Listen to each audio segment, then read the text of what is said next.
Halo, selamat siang semuanya, atau mungkin malam ya kalau teman-teman lagi nontonnya itu malam. Jadi hari ini kita akan membahas tentang PSBB Class ya minggu ini karena semuanya online hybrid, hybrid gitu ya untuk minggu ini. Saya akan share screen untuk materinya ya. Record kan ya? Oke, oke, Nah, oke, ini saya nggak full screen ya, karena kalau full screen tuh nggak tahu kenapa kok suka error di tempat saya ya. Jadi kita akan minggu ini membicarakan tentang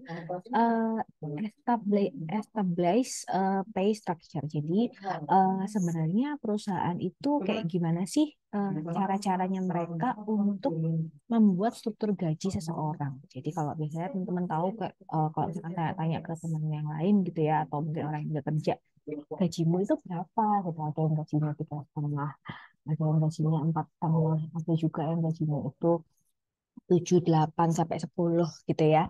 Nah, itu tuh ya kalian cuma tahu gajinya secara gross berapa gitu ya.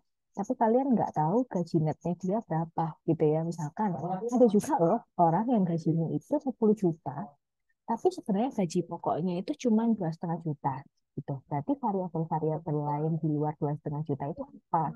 Dan kenapa dia bisa dapat variabel-variabel lain selain gaji pokok itu lebih besar daripada gaji pokoknya gitu ya. Hal ini yang membuat kalian itu harus tahu kayak gimana sih sebenarnya struktur gaji di setiap perusahaan. Bukan struktur gaji di setiap perusahaan ya, tapi itu bagaimana cara seorang HR untuk bisa menggaji seorang karyawan berdasarkan dari grade-nya. Terutama karena kalau misalkan kalian grade-nya diawali dari fresh graduate, pastinya kan gajinya beda dengan yang orang-orang yang udah 2 atau 3 tahun kerja, gitu kan.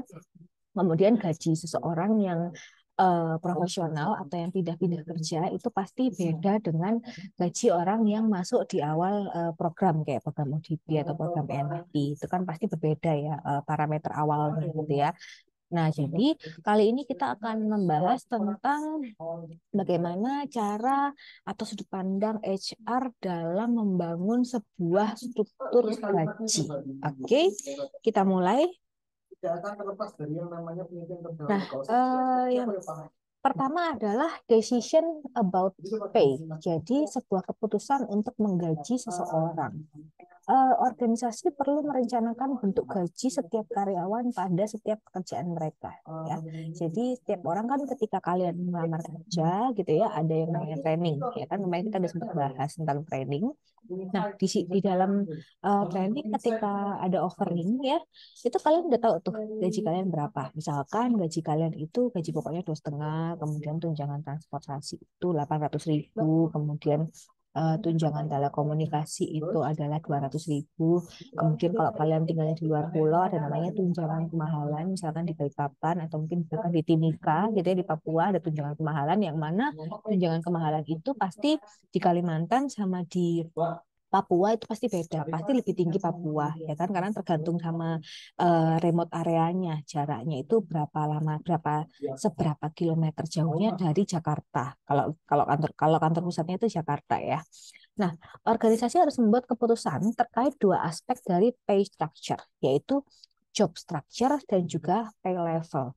Nah, kalau struktur job itu terdiri dari jumlah gaji dari setiap bagian di organisasi.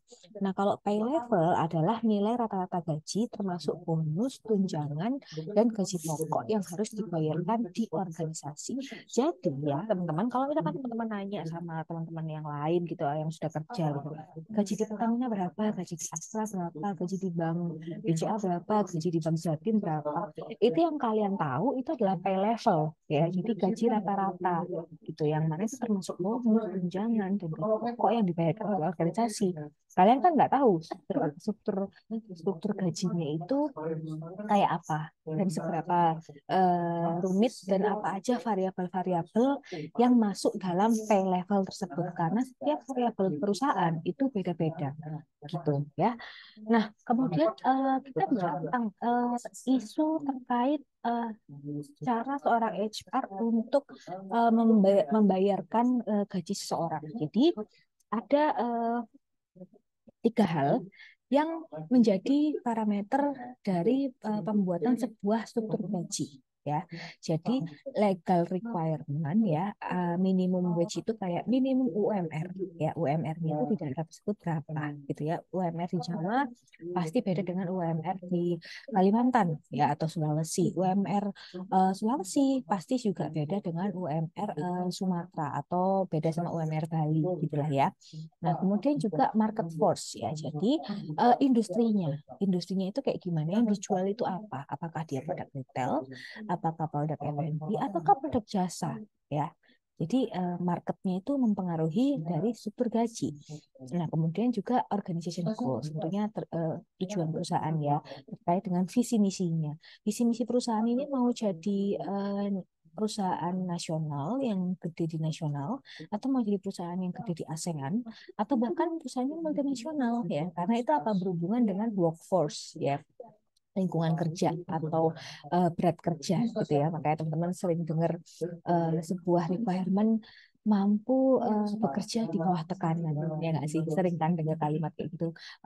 Dicari orang-orang dengan kriteria usia sekian sekian, terus yang di bawah biasanya ada juga beberapa yang mampu bekerja di bawah tekanan. Nah kayak gitu, jadi terkait dengan workforce-nya gitu ya. Nah kemudian cost control ya, biaya-biayanya, kemudian legal compliance-nya seberapa besar gitu ya perusahaan tersebut gitu ya. Nah, itu akan mempengaruhi high level decision, yang mana itu terkait dengan job dan juga structure-nya. Jadi ada pay range, dan pay differential. Jadi perbedaan gaji antar masing-masing divisi, bahkan masing-masing cabang gitu ya. Karena perusahaan kan seringkali punya cabang, contohnya kayak bank gitu kan, dia punya cabang. Nah, kemudian kita membahas tentang legal requirement for pay. Jadi, organisasi itu perlu memperhatikan beberapa regulasi yang akan mempengaruhi struktur gaji, yaitu equal employment opportunity, tidak membedakan gaji berdasarkan usia, umur, ras, serta status lain. Kemudian minimum wage, yaitu kebijakan UMR pemerintah pusat ya, mengikuti kebijakan. Kemudian overtime pay, memberikan bonus lembur apabila pekerjaan melebihi waktu 40 jam per minggu.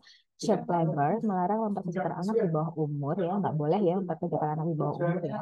Kemudian prevailing wage, yaitu mengikuti kebijakan UMR di daerah masing-masing. Ya, jadi UMR ini ada dua structure, yaitu kebijakan dari pemerintah pusat, kemudian diturunkan lagi ke pemerintah daerah ya, terutama karena kita akan otonomi ya sudah ya. Jadi artinya masing-masing daerah itu memiliki parameter sendiri-sendiri gitu. Nah, kemudian kita bicara tentang economic influence on pay. Jadi kita bicara tentang ekonominya. Jadi gaji tersebut itu juga memiliki variabel ekonomi ya. Produk market, pangsa pasar yang sebanyak-banyaknya dengan biaya yang rendah. Gitu ya. Contohnya, itulah kenapa banyak banget perusahaan-perusahaan itu yang dia mengambil labor itu di Cina. Ya. Contohnya kayak Zara, mereka mengambil labor itu dari Bangladesh, dari China. Padahal mereka mereknya merek USA gitu ya.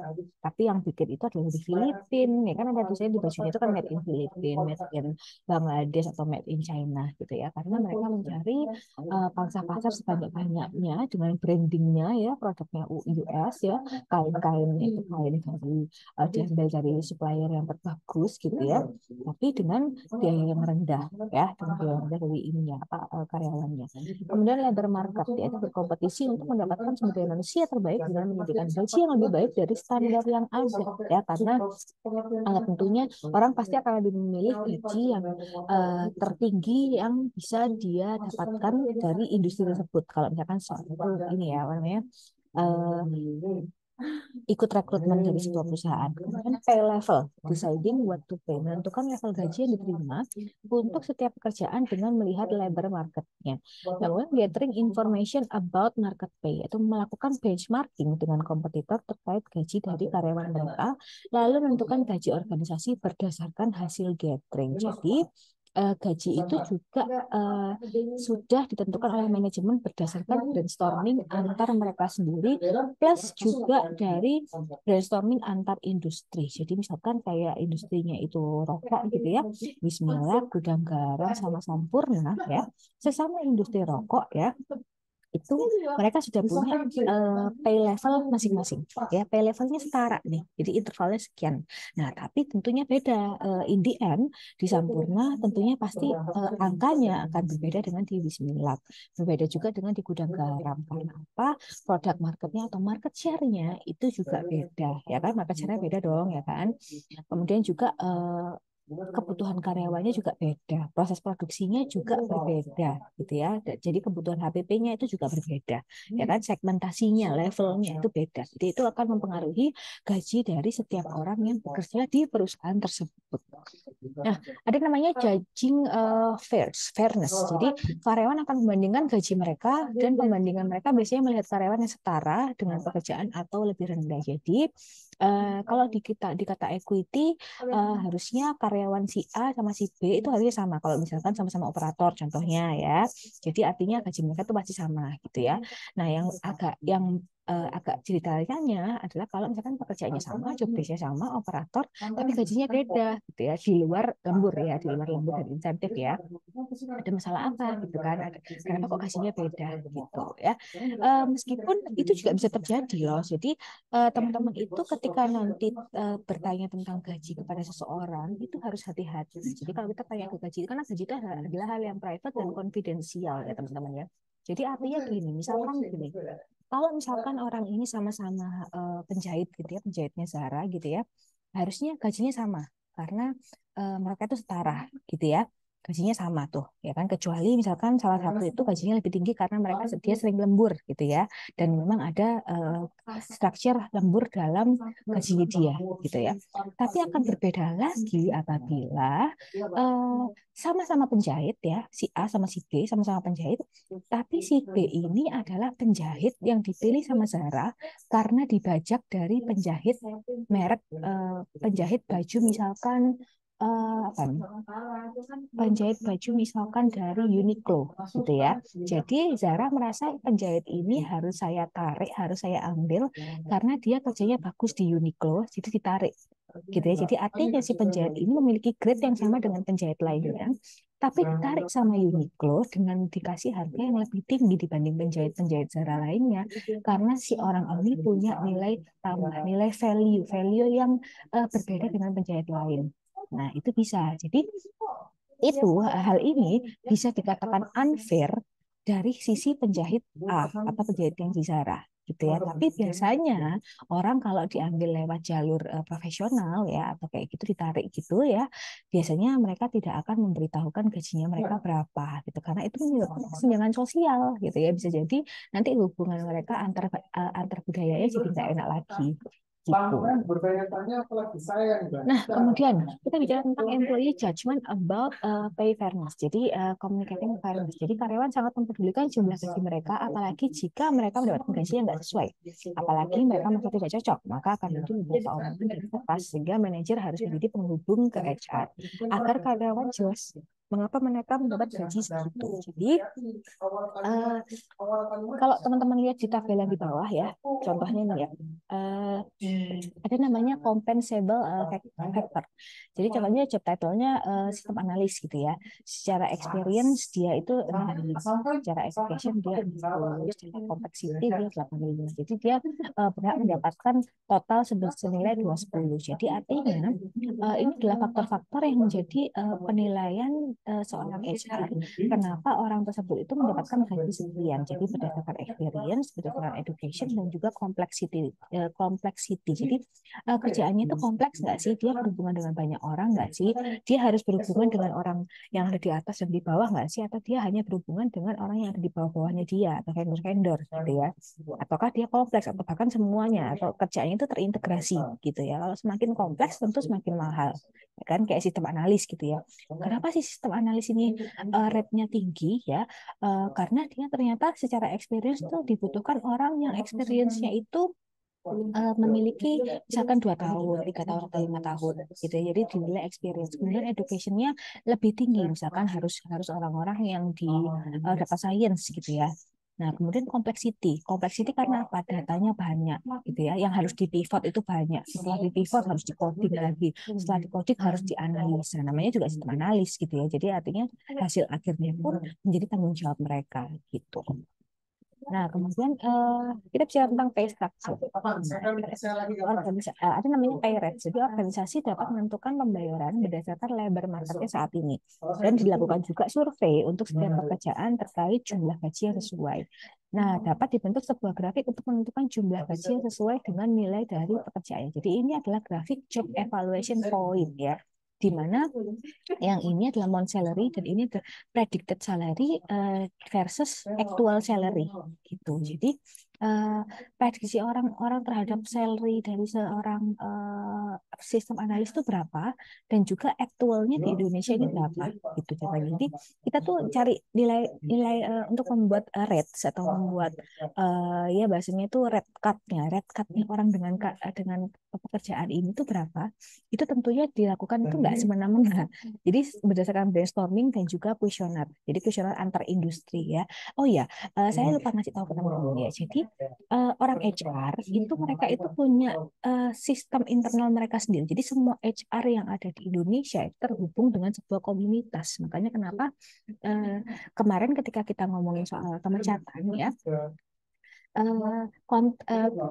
ketika kita bicara tentang pemecatan, apa konten-konten yang ada di pertemuan sebelumnya tentang apakah karyawan itu apabila merugikan perusahaan 2M, 5M itu dia bisa dipenjara, iya bisa gitu ya. Kemudian juga kalau misalkan dia nggak dipenjara gitu, atau dia melakukan sebuah kerugian yang masif buat perusahaan, kemudian dia di downgrade pekerjaannya ya, Uh, mungkin ada juga yang berpikir gini, oh saya kalau di downgrade gajinya atau saya di downgrade ininya levelnya, mendingan saya pindah ke perusahaan lain. Tapi nggak bisa, kenyataannya nggak bisa. Kenapa? Karena mereka itu tim HR itu punya kalau ibarat bank itu punya namanya IDBI blacklist gitu ya. HR juga punya, HR itu juga punya sebuah sistem yang dia akan memblacklist orang-orang yang dinilai buruk bagi perusahaan. Jadi kalau orang tersebut sudah pernah merugikan perusahaan 2M, itu kalau dia pindah ke perusahaan lain, itu nggak mau, perusahaan lain itu nggak akan mau karena orang ini sudah legit dan terbukti sudah merugikan perusahaan sebesar 2M.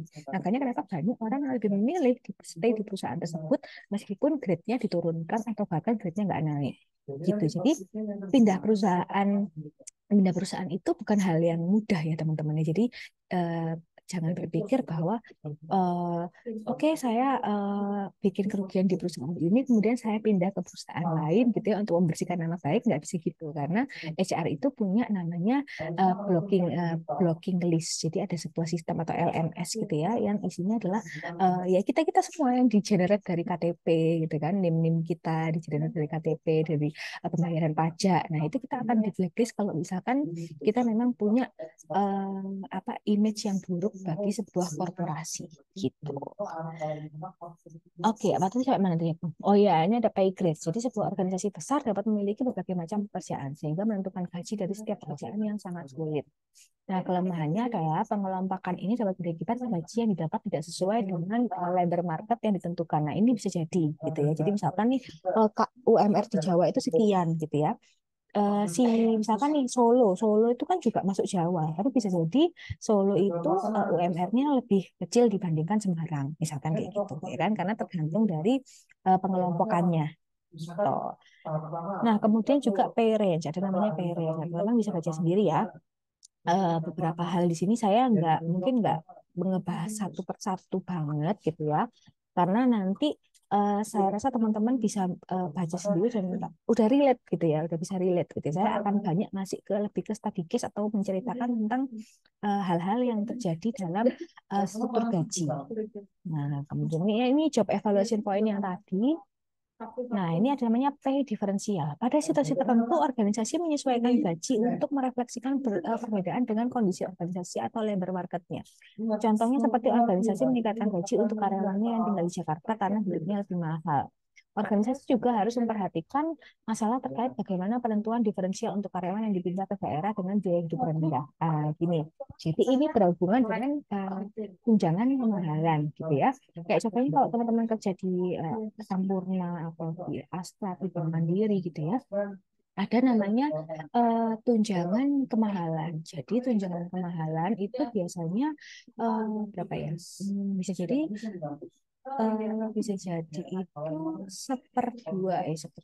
seperempat dari UMR bisa juga, atau 1 kali UMR juga bisa. Jadi tergantung perusahaan itu memiliki fitur yang berdasarkan labor marketnya masing-masing gitu. Jadi pastinya tunjangan kemahalan di Papua beda dengan tunjangan kemahalan di Balikpapan, beda juga dengan tunjangan kemahalan di Sulawesi gitu ya. Contohnya misalkan di Balikpapan 1,8 tunjangan kemahalannya, maka di Sulawesi mungkin misalkan 2,1, di Papua misalkan bisa jadi 6 juta. Misalkan bisa jadi kayak gitu ya. Jadi perusahaan itu beda-beda karena tergantung lotnya gitu. Lotnya juga ini akan yang diberikan oleh perusahaan. Nah, eh, jadi kondisinya tuh biasanya kayak gini teman-teman. Misalkan nih saya gitu ya, saya itu dengan misalkan saya di Bank Mandiri ya, gaji saya gross itu gross ya, bukan gaji pokok. Gaji saya gross itu adalah 6 juta gitu ya, dengan jabatan analis kredit gitu ya, analis kredit 6 juta rate-nya gitu ya, rate gajinya. Nah, kemudian saya dipindah ke Balikpapan.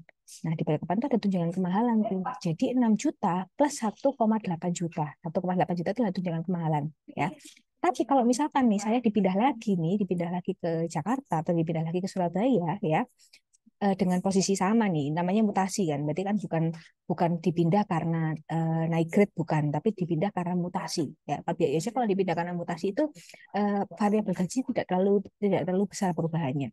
Nah, jadi gaji saya itu akan kembali lagi ke 6 juta. Jadi 1,8 itu hilang. Nah, itu namanya pay differential. Jadi memang ada variabel seperti itu dalam gaji seseorang. Nah, kemudian ada namanya alternatif to job and base pay. Jadi, organisasi dapat menetapkan gaji berdasarkan skill dan ilmu dari karyawan tersebut. Jadi, ini tuh adalah skill based pay system, di mana gaji itu tuh biasanya untuk orang-orang yang memiliki kemampuan spesialisasi tertentu, ya, contohnya orang IT, developer, gitu ya. Jadi, mereka tuh punya pekerjaan spesialisasi dan pekerjaan itu tuh core banget untuk sebuah perusahaan. Ya, alternatif ini membuat organisasi fleksibel dan inovatif. Selain itu, mendorong karyawan untuk berkompetisi untuk meningkatkan skill mereka masing-masing.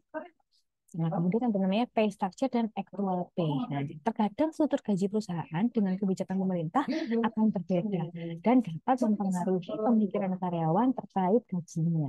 Jadi HR ini bertanggung jawab untuk membentuk sebuah struktur gaji yang sesuai dengan kebijakan dan praktis yang berlaku dengan menggunakan pendekatan komparasio. Jadi teman-teman coba lihat nih, komparasio ya. Jadi midpoint of range-nya itu adalah 2,175 per bulan gitu ya. Nah, ini salary of employee in pay grade. Jadi karyawan-karyawan dalam grade tersebut ya itu uh, midpoint-nya itu 2,175 per bulan. Nah, kita lihat employee 1. Employee 1 itu 2,3 gitu ya. Employee 2 2,0. Employee 3 2,5, employee 4 2,4. Nah, jadi kalau kita mau lihat kalau kita mau tanya, kan setiap orang tuh gajinya beda-beda meskipun dia itu eh, sama-sama penjahit gitu ya, tapi gajinya itu beda-beda, beda tipis, cuman beda di angka belakang doang gitu ya.